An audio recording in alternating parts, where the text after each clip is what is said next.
Hi everyone, Dr. Nemechek here. Before I get started, I wanted to ask everybody, please hit the subscribe button, as this will increase our ratings in the YouTube algorithm, and more of you will be able to find our material more easily. I want to talk today about dysmenorrhea, or what's known as painful menstrual cramps. Women, if you got it, it's a big deal. We have women all the time. It's not the primary reason they're here, but amongst their symptoms of like autonomic dysfunction or long COVID or whatever they've got, many have very, very painful menstrual cramps that make the days miserable when they're happening, and may even have them miss work. Basically, what we're understanding in my experience and what the data from the research is showing is that it's an imbalance of intestinal bacteria triggering all of this. So here's the normal setup: stomach, small intestine, large intestine. The birds represent these families of bacteria here, and the fish represent these bacteria here. And what's basically going on is called SIBO, small intestine bacterial overgrowth, where the species here, so you have normal species in the wrong place. This is triggering a lot of inflammatory response. They're also showing this is shifting the biome within the uterus, the fallopian tubes, and so forth. Now, fortunately, in our protocol, when you reset the gut like this, I'll tell you how to do it. Within 1 or 2 cycles, the women say that all the painful stuff is gone. It's magical, actually.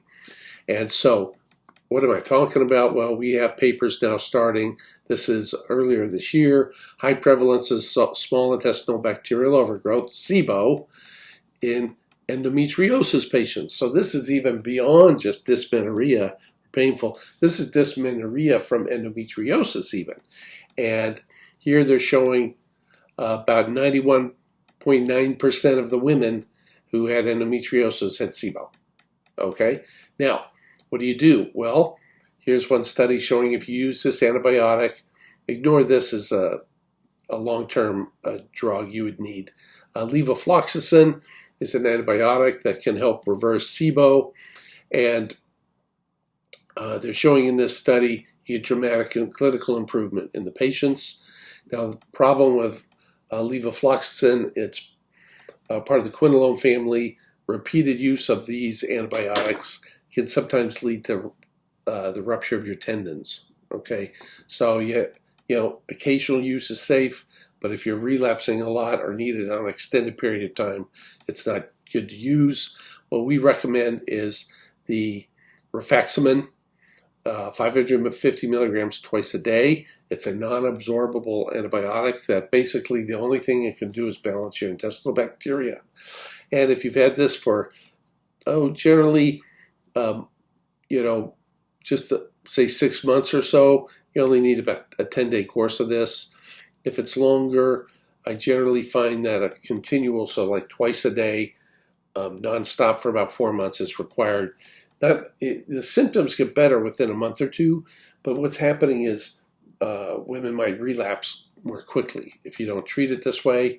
We also recommend our fish oil and olive oil, and then in all patients now a 6-week course of glutamine for COVID, leaky gut, and you can see other videos on that. So if you have really painful menstrual cramps, there is a solution here. It works great. I mean, virtually every single time. 10 days of Rifaximin, and women are like, their lives are changed.